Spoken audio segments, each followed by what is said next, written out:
ಶ್ರೀ ಗಣೇಶ ಆಶೀರ್ವಾದ ಕನ್ನಡ ಯೂಟ್ಯೂಬ್ ಚಾನಲ್ಗೆ ತಮ್ಮೆಲ್ಲರಿಗೂ ಆತ್ಮೀಯವಾದ ಸ್ವಾಗತ. ಲಾ ಆಫ್ ಅಟ್ರಾಕ್ಷನಲ್ಲಿ ಸಾಕಷ್ಟು ಮ್ಯಾನಿಫೆಸ್ಟೇಷನ್ ತಂತ್ರಗಳಿದಾವು, ಟೆಕ್ನಿಕ್ಸ್ ಇದ್ದಾವೆ, ರಿಚುವಲ್ಸ್ ಇದ್ದಾವೆ. ನೀವು ಯಾವುದನ್ನು ಬೇಕಾದರೂ ಮಾಡ್ಬೋದು, ಆದರೆ ಅದು ನಿಮಗೆ ಮಾಡಬೇಕು ಅಂತ ತುಂಬ ತೀರಾ ಮನಸ್ಸಿಗೆ ಅನ್ನಿಸ್ಬೇಕು. ಅಷ್ಟೇ ಅಲ್ಲ, ಈ ಒಂದು ತಂತ್ರಗಳನ್ನು ಮಾಡುವಾಗ ನೀವು ಗಡಿಬಿಡಿ ಮಾಡಿಕೊಂಡು ಬೇಸರ ಮಾಡಿಕೊಂಡು ಮಾಡೋಣ ತಡಿ ನೋಡೋಣ ತಡಿ ಅಂತ ಮಾಡಿದರೆ ಅವು ಯಾವ ವರ್ಕ್ ಆಗಲ್ಲ. ನೀವು ಮನಸ್ಸಿನಿಂದ, ಪೂರ್ಣ ಮನಸ್ಸಿನಿಂದ, ಶ್ರದ್ಧೆಯಿಂದ ಅದ್ರ ಕಡೆಗೇ ಗಮನ ಇರಬೇಕು. ನೀವು ಊಟ ಮಾಡ್ತಾ ಇದ್ದೀರಿ ಅಂದರೆ ಊಟದ ಕಡೆನೇ ಗಮನ ಇರಬೇಕು. ಏನು ತಿಂತಿದ್ದೀವಿ, ನಮ್ಮ ತಟ್ಟೆನಲ್ಲಿ ಏನಿದೆ, ಅದರಲ್ಲಿ ಏನು ಕಸ ಬೀಳ್ತೋ ಇಲ್ಲ ನೊಣ ಕೊಡುತ್ತೋ ಗೊತ್ತಿಲ್ಲ, ಆದರೆ ಯಾವುದೋ ಕಡೆ ನೋಡಿಕೊಂಡು ತಿಂತಾಯಿದ್ರೆ ಡೆಫಿನೆಟಾಗಿ ಆ ತಿನ್ನೋ ಅನ್ನಕ್ಕೆ ನೀವು ಬೆಲೆ ಕೊಡಲ್ಲ ಅಂತ ಅರ್ಥ ಆಗುತ್ತೆ. ಅಷ್ಟೇ ಅಲ್ಲ, ನಿಮಗೆ ನಿಮ್ಮ ಆರೋಗ್ಯದ ಬಗ್ಗೆ ಗಮನ ಇಲ್ಲ ಅಂತ ಅರ್ಥ ಆಗುತ್ತೆ. ಹಾಗಾಗಿ ನೀವೇನೇನೇ ಕೆಲಸ ಮಾಡಿ, ಓದ್ತಾ ಇದ್ದೀರಾ ಓದಬೇಕಷ್ಟೇ, ಓದೋದ್ರ ಕಡೆ ಮಾತ್ರ ಗಮನ ಇರುತ್ತೆ. ಟಿ ವಿ ನೋಡ್ತಾ ಇದ್ದರೆ ಟಿ ವಿ ನೋಡಿ, ಮನೋರಂಜನೆಗೋಸ್ಕರ ನೋಡಿ. ಅದನ್ನು ಈಗ ಮಾಡಬೇಕಾಗಿತ್ತು, ಆಗ ಮಾಡಬೇಕಾಗಿತ್ತು ಅಂತ ಅದನ್ನು ಲಾಜಿಕ್ ಯೋಚನೆ ಮಾಡಬೇಡಿ. ಆ ಒಂದು ಮೂವಿನಲ್ಲಿ ಅಥವಾ ನೀವು ನೋಡ್ತಾ ಇರೋವಂಥ ಒಂದು ಟಿ ವಿನಲ್ಲಿ ಏನು ಬರ್ತಾ ಇದೆ ಅದರ ಲಾಜಿಕ್ನ ನೀವು ಯೋಚನೆ ಮಾಡೋದಕ್ಕೆ ಹೋಗಬೇಡಿ.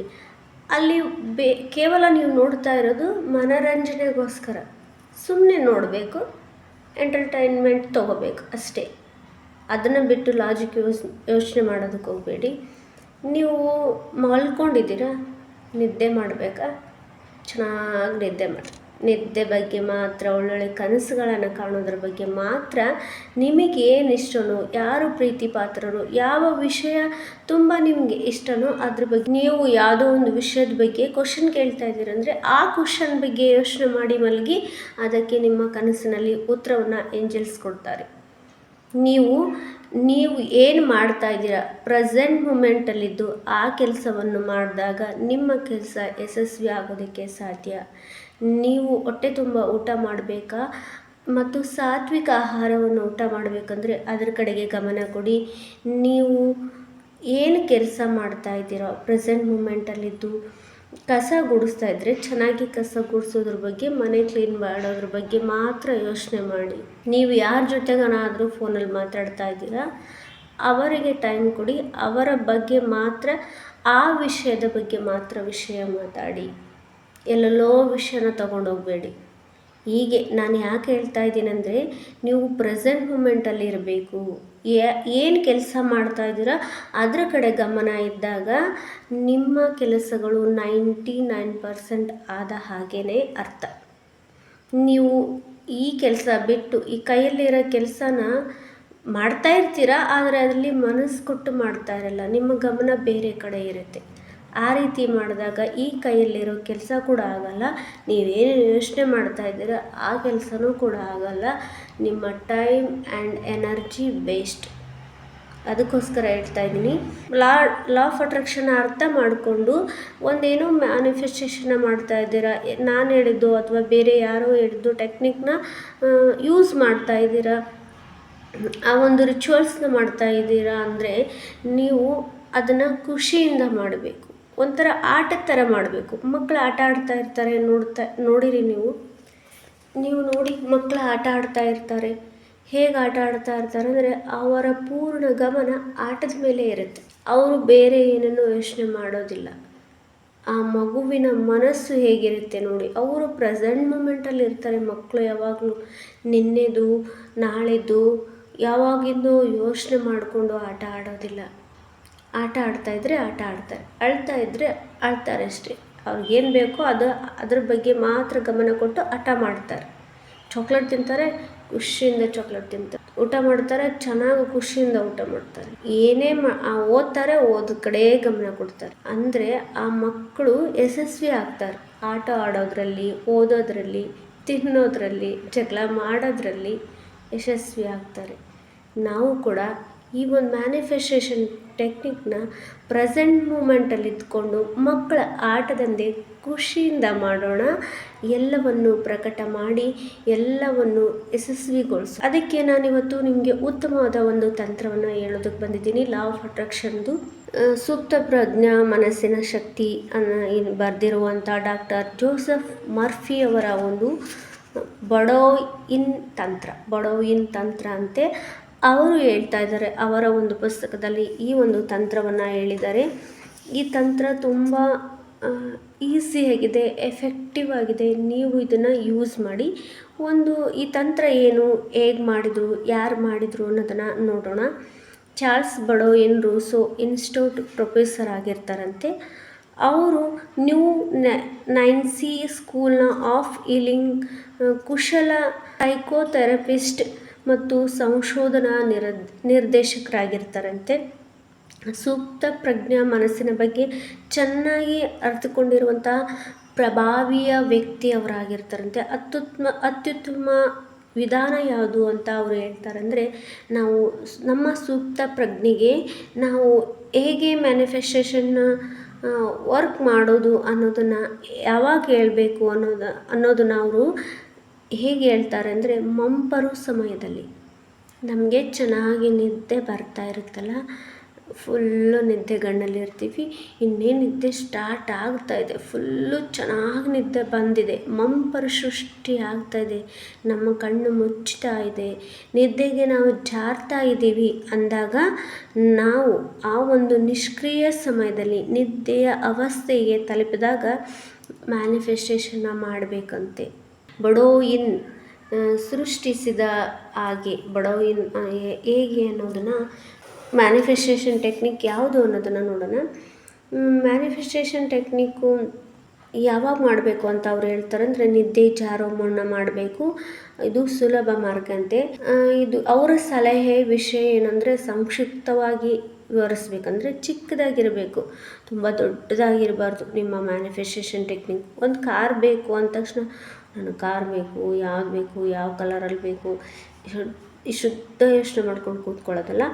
ಆ ಒಂದು ವಾಕ್ಯವನ್ನು ಸ್ವಲ್ಪ ಕಡಿಮೆ ಸೆಂಟೆನ್ಸಲ್ಲಿ ನೀವು ಅದನ್ನು ಬರ್ಕೋಬೇಕಾಗತ್ತೆ. ಫಸ್ಟು ಬರ್ಕೊಂಡು ಆ ಲೈನ್ನ ನೀವು ಮಲಗುವಾಗ ಮಂಪರ ಸೃಷ್ಟಿ ಆಗುವಾಗ ಅದನ್ನು ಪದೇ ಪದೇ ಪದೇ ಮನನ ಮಾಡ್ಕೋಬೇಕು, ನೆನೆಸ್ಕೋಬೇಕು. ಆ ಒಂದು ವಾಕ್ಯಗಳನ್ನು ನೀವು ಹೇಳ್ತಾ ಇರಬೇಕು, ಮನಸ್ಸಲ್ಲಿ ಹೇಳ್ತಾ ಮಲಗಬೇಕು. ನಿಮಗೆ ಆ ವಾಕ್ಯ ಸರಿಯಾಗಿ ನೆನಪಿಗೆ ಬರಬೇಕು.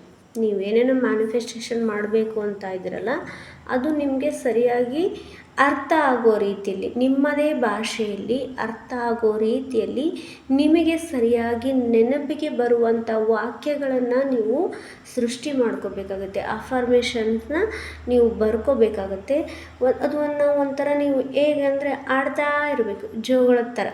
ಮಗು ಮಲಗಬೇಕಾದ್ರೆ ಜೋಗಳ ಆಡ್ತೀವಲ್ಲ, ಹಾಗೆ ನೀವೇ ನಿಮ್ಮ ಮಗು ಅಂದ್ಕೊಂಡು ನೀವು ಆ ಒಂದು ಮ್ಯಾನಿಫೆಸ್ಟೇಷನ್ನ ಮಾಡಬೇಕಾಗುತ್ತೆ, ಜೋಗಳದ ಥರ ಆಡಿ. ಒಬ್ಬ ವ್ಯಕ್ತಿ ಇರ್ತಾರಂತೆ, ಕೆಲವು ವರ್ಷಗಳ ಹಿಂದೆ ಲಾಸ್ ಏಂಜಲಿನ್ ಅನ್ನೋ ಒಂದು ಓರ್ವ ವಿಧವೆ ಇರ್ತಾಳಂತೆ. ಆ ವಿಧವೆ ದೀರ್ಘಕಾಲದ ಕಟುವಾದ ಕೌಟುಂಬಿಕ ವಿವಾಹದಲ್ಲಿ ನಲುಗಿ ಹೋಗಿಬಿಟ್ಟಿರ್ತಾಳಂತೆ. ಆಕೆ ಏನು ಮಾಡ್ತಾಳಂದರೆ, ಸ್ವರ್ಗವಾಸಿಯಾಗಿರುವಂಥ ಗಂಡನ ಆಸ್ತಿಯೇ ಅವರ ಹೆಸರಿಗೆ ಬರ್ತಿರುತ್ತಂತೆ. ಈ ಏಂಜಲಿನ್ ಅಂತ ಏನಿರ್ತಾರಲ್ಲ, ಲಾಸ್ ಏಂಜಲಿನ್ಸ್, ಅವ್ರ ಹೆಸರಿಗೆ ಅವ್ರ ಗಂಡ ಏನು ಮಾಡಿರ್ತಾರೆ, ಆಸ್ತಿಯೆಲ್ಲ ವಿಲ್ ಮಾಡಿ ಇಟ್ಟಿರ್ತಾರೆ. ಈ ವಿಷಯಗಳನ್ನು ಪ್ರಸ್ತಾಪಿಸಿ ಮೊಕದ್ದಮೆ ಹೂಡಿ ಆ ವಿಧವೆಗೆ ಹೇಳ್ತಾರೆ. ರಾಜಿ ಪಂಚಾಯತಿಯಲ್ಲಿ ಪ್ರಸ್ತಾಪ ಮಾಡ್ತಾರೆ. ನಮಗೆ ಅವರ ಒಂದು ಗಂಡ ನನಗೆ ಈ ಒಂದು ಆಸ್ತಿಯನ್ನು ಕೊಡಬೇಕು ಅಂತ ಹೆಸರಿಗೆ ಬರೆದಿದ್ದಾರೆ, ಅದು ನನಗೆ ಬೇಕು ಅಂತ ಪ್ರಸ್ತಾಪ ಮಾಡ್ತಾರೆ. ಆದರೆ ಆ ವಿಷಯಗಳನ್ನೆಲ್ಲ ಅವರ ಗಂಡನ ಮನೆಯವರು ಧಿಕ್ಕಾರ ಮಾಡ್ತಾರೆ. ಅವರು ಒಪ್ಕೊಳ್ಳೋದಿಲ್ಲ, ಅವ್ರಿಗೆ ಆಸ್ತಿ ಕೊಡೋದಕ್ಕೆ ಒಪ್ಕೊಳ್ಳೋದಿಲ್ಲ. ಆ ವಿಧವೆ ಏನು ಮಾಡ್ತಾರೆ, ಈ ಒಂದು ಪ್ರೊಫೆಸರ್ ಇದ್ದಾರಲ್ಲ, ಇವರ ಇನ್ಸ್ಟಿಟ್ಯೂಟಿಗೆ ಬಂದು ಭೇಟಿಯಾಗಿ ತಮ್ಮ ಸಮಸ್ಯೆಯನ್ನು ಅವ್ರ ಹತ್ರ ಹೇಳ್ಕೊತಾರೆ. ಈ ರೀತಿ ನನ್ನ ಒಂದು ಸಮಸ್ಯೆ ಆಗಿದೆ, ನನಗೆ ಆಸ್ತಿಯಲ್ಲಿ ಪಾಲು ಕೊಡೋದಿಲ್ಲ, ನನ್ನ ಹೆಸ್ರಿಗೆ ಬರ್ತಿರೋದು ನನಗೆ ಬರ್ದಿರೋಂಥ ಆಸ್ತಿನ ಪಾಲು ಕೊಡೋದಿಲ್ಲ ಅಂತ ಅವರು ಗಂಡನ ಮನೆಯವರು ಹೇಳ್ತಾರೆ ಅಂತ ತನ್ನ ಸಮಸ್ಯೆಗಳನ್ನೆಲ್ಲ ಹೇಳ್ಕೊತಾರೆ ಅವರು. ಆಗ ಇವರು ಏನು ಪ್ರೊಫೆಸರು ಯೋಚನೆ ಮಾಡ್ತಾರಂತೆ, ಇವರಿಗೆ ನಾನು ಯಾವ ರೀತಿ ಶಬ್ದಗಳಲ್ಲಿ ವಾಕ್ಯಗಳಲ್ಲಿ ಮ್ಯಾನಿಫೆಸ್ಟೇಷನ್ ಟೆಕ್ನಿಕ್ನ ವಾಕ್ಯಾಂಶವನ್ನು ಕೊಡ್ಬೋದು ಅಂತ ಚೆನ್ನಾಗಿ ಯೋಚನೆ ಮಾಡಿ ಒಂದು ವಾಕ್ಯನ ಸೃಷ್ಟಿ ಮಾಡ್ತಾರೆ. ಆ ವಾಕ್ಯ ಏನು ಅಂದರೆ, ಆ ಅಫರ್ಮೇಷನ್ಸ್ ಏನು ಅಂದರೆ, ಇದು ದೈವಿ ಇಚ್ಛೆಯ ಅನುಗುಣವಾಗಿ ಪೂರ್ಣವಾಯಿತು. ಇಷ್ಟೇ.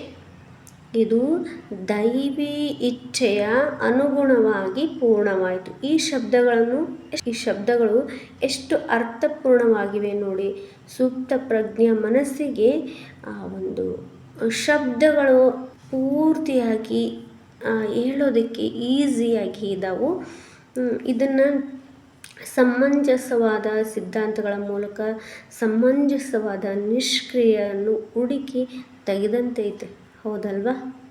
10 ರಾತ್ರಿಗಳ ಕಾಲ 11 ದಿನ ಇದನ್ನು ಮಾಡ್ತಾರೆ. ಈ ಲಾಸ್ ಏಂಜಲೀಸ್ ಅವರು ಈ ಒಂದು ವಾಕ್ಯಗಳನ್ನು 10 ರಾತ್ರಿಗಳ ಕಾಲ ಒಂದು ಕುರ್ಚಿಯ ಮೇಲೆ ಕುಳಿತು ತಮ್ಮ ಶರೀರವನ್ನು ನಿಯೋಜಿತ ರೀತಿಯಲ್ಲಿ ಶಿಥಿಲವಾಗಿಗೊಳಿಸಿ ಮಂಪರಿನ ಅವಸ್ಥೆಯಲ್ಲಿ ಬಂದಾಗ ಅವರು ತಮ್ಮ ಇಡೀ ಬಾಡಿನ ಏನು ಮಾಡ್ತಾರೆ, ಶಾಂತವಾಗಿರಿಸ್ಕೊಂಡು ಶಾಂತ ರೀತಿಯಲ್ಲಿ ತಾಳ್ಮೆಯಿಂದ ಸಮಾಧಾನಕರವಾಗಿ ವಿಶ್ರಾಂತಿಯ ರೂಪದಲ್ಲಿ ಇರುವಾಗ ವಿಶ್ರಾಂತಿ ತೆಗೆದುಕೊಳ್ತಾ ಇಡೀ ದೇಹವನ್ನು ವಿಶ್ರಾಂತಿಗೊಳಿಸ್ತಾರೆ. ಆಗ ಮಂಪರು ಸೃಷ್ಟಿ ಮಾಡಿಕೊಂಡು ಆ ಸಮಯದಲ್ಲಿ ತಮ್ಮ ಭಾವನೆಗಳೊಂದಿಗೆ ಶಾಂತಿಯಿಂದ ಮೆಲ್ಲನೆ ದೃಢವಾಗಿ, ತುಂಬ ದೃಢವಾಗಿ ಅವರು ಈ ಒಂದು ವಾಕ್ಯವನ್ನು ಹೇಳ್ತಾರೆ. ಇದು ದೈವಿ ಇಚ್ಛೆಯ ಅನುಗುಣವಾಗಿ ಪೂರ್ಣವಾಯಿತು. ಆಕೆಗೆ ಆಂತರಿಕವಾಗಿ ಅನುಭವ ಮಾಡ್ಕೊತಾರೆ. ತಮ್ಮ ಅಂತರಾತ್ಮದ ಒಳಗೆ ಕಲ್ಪನೆ ಮಾಡ್ಕೊತಾರೆ, ಅನುಭವಿಸ್ತಾರೆ ಅದನ್ನು. ಹಾಗೆ ಮಾತಾಡ್ತಾ ಪ್ರತಿದಿನ ಕೂಡ 10 ದಿನ ಇದೇ ರೀತಿ ಮಾಡಿ 11ನೇ ದಿನ ಮಾಡಿ ಬೆಳಿಗ್ಗೆ ಎದ್ದಾಗ ಆಕೆಯ ಮುಖದಲ್ಲಿ ಸುಖ ಭಾವನೆ ಇರುತ್ತೆ, ಅನುಭವ ಆಗುತ್ತೆ. ಇದು ನಿಜಕ್ಕೂ ಅರ್ಥಪೂರ್ಣವಾಗಿದೆ ಎಂದು ಆಕೆಗೆ ವಿಶ್ವಾಸ ಇರುತ್ತೆ. ಇದು ಕರೆಕ್ಟಾಗಿದೆ, ಅರ್ಥಪೂರ್ಣವಾಗಿದೆ, ಇದು ಹಾಗೇ ಆಗುತ್ತೆ, ನಾನು ಅಂದ್ಕೊಂಡಿರೋ ವಿಷಯ ಹಾಗೇ ಆಗುತ್ತೆ ಅಂತ ವಿಶ್ವಾಸ ಇಟ್ಕೊಂಡಿರ್ತಾರೆ ಆ ಲಾಸ್ ಏಂಜಲೀಸ್. ಇದು ನಿಜಕ್ಕೂ ಹಾಗೆ ಆಗುತ್ತೆ ಅನ್ನೋ ಒಂದು ಮನೋಭಾವನೆ ಆಕೆಯಲ್ಲೇ ಇರುತ್ತೆ. ಆಗ ಆಕೆಗೆ ಅವರ ವಕೀಲರು ಫೋನ್ ಮಾಡಿ ಹೇಳ್ತಾರೆ, ವಿಪಕ್ಷಿ ವಕೀಲರು ಅವರ ಕಕ್ಷಿಯ ರಾಜಿಗೆ ತಯಾರಾಗಿದ್ದಾರೆ. ನಿಮ್ಮ ಒಂದು ವಿರುದ್ಧವಾಗಿರುವಂಥ ವಕೀಲರು ರಾಜಿಗೆ ತಯಾರಾಗಿದ್ದಾರೆ ಅಂತ. ಸಮಂಜಸವಾದ ರಾಜಿ ಕೂಡ ಆಗಿ ಹೋಯಿತು. ಅವ್ರು ಹಾಕಿರುವಂಥ ಮೊಕದ್ದಮೆನ ತೆಗೆದುಕೊಳ್ತಾರೆ ಅವರು. ನಿಮ್ಗೇನು ಅನಿಸುತ್ತೆ ಇದನ್ನು ಕೇಳಿ?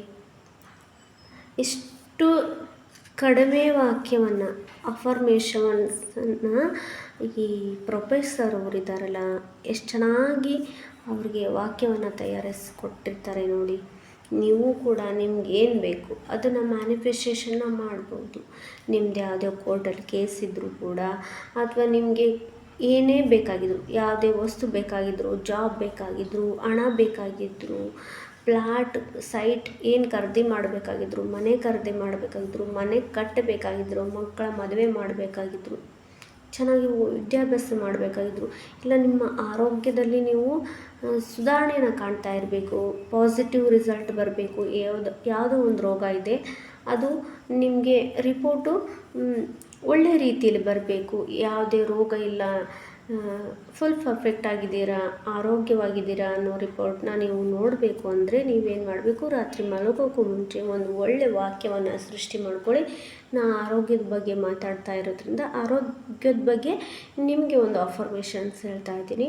ಚೆನ್ನಾಗಿ ನಿದ್ದೆ ಬರುವಾಗ, ಮಂಪರ ಸೃಷ್ಟಿ ಆಗಿರುವಾಗ ನೀವು ಹೇಳಿ, ನನ್ನ ಇಡೀ ಶರೀರದ ಎಡ ಮತ್ತು ಬಲ ಭಾಗದ ಐಚ್ಛಿಕ ಮತ್ತು ಅನೈಚ್ಛಿಕ ಅಂಗಾಂಗಗಳಲ್ಲಿನ ಪ್ರತಿಯೊಂದು ಜೀವಕೋಶಗಳು ಒಳಗಿನಿಂದಲೂ ಪೂರ್ಣ ರೀತಿಯಲ್ಲಿ ಸ್ವಸ್ಥವಾಗಿವೆ.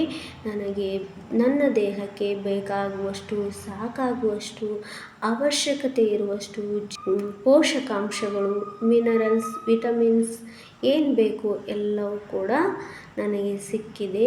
ಅದಕ್ಕಾಗಿ ನಾನು ಕೃತಜ್ಞಳಾಗಿದ್ದೇನೆ. Thank you universe, thank you universe, thank you universe ಅಂತ ಹೇಳಿ ನಿಮಗೆ ಹೇಗೆ ಚೆನ್ನಾಗಿ ಅನಿಸುತ್ತೋ ಆ ರೀತಿಯಲ್ಲಿ ಅಫರ್ಮೇಷನ್ಸ್ನ ಹೇಳ್ತಾ ಮ್ಯಾನಿಫೆಸ್ಟೇಷನ್ ಮಾಡ್ತಾ ಮಲಗಿ 11 ದಿನ ಮಾಡಿ ನೀವು ನೆಕ್ಸ್ಟ್ ಡೇ ಅದಾದಮೇಲೆ ಡಾಕ್ಟ್ರ್ ಹತ್ರ ಒಂದ್ಸರಿ ಚೆಕಪ್ ಮಾಡಿಸ್ಕೊಂಡು ಬನ್ನಿ. ನಿಮ್ಮ ಮೊದಲು ಮತ್ತು ಈಗಿನ ರಿಪೋರ್ಟ್ನ ನೀವೇ ಹಿಡಿದು ನೋಡಿ. ಈ ಒಂದು ಮ್ಯಾನಿಫೆಸ್ಟೇಷನ್ ಟೆಕ್ನಿಕ್ ನೀವು ಆದಮೇಲೆ ನಿಜವಾಗ್ಲೂ ರಿಸಲ್ಟ್ ಬಂದರೆ ಇದೇ ವಿಡಿಯೋಗೆ ಬಂದು ನಿಮ್ಮ ಒಂದು ಪಾಸಿಟಿವ್ ರಿಸಲ್ಟ್ ಏನಿದೆ ಅನ್ನೋದನ್ನು ಕಮೆಂಟ್ ಮೂಲಕ ಹೇಳಿ ತಿಳಿಸಿ. ಬೇರೆಯವ್ರಿಗೂ ಕೂಡ ನೀವು ಮಾದರಿ ಆಗಬೇಕು ಅನ್ನೋದನ್ನು ನಾನು ಹೇಳೋದಕ್ಕೆ ಇಷ್ಟಪಡ್ತೀನಿ. ಈ ವಿಡಿಯೋದ ಮೂಲಕ ನಿಮಗೆ ಒಂದು ಒಳ್ಳೆ ಟೆಕ್ನಿಕ್ ಗೊತ್ತಾಗಿದೆ. ಲಾ ಆಫ್ ಅಟ್ರಾಕ್ಷನ್ದು ಬಡೋ ಇನ್ ತಂತ್ರ ಗೊತ್ತಾಗಿದೆ, ಹೇಗೆ ಮಾಡೋದು ಅಂತ ತಿಳ್ಕೊಂಡ್ರಿ.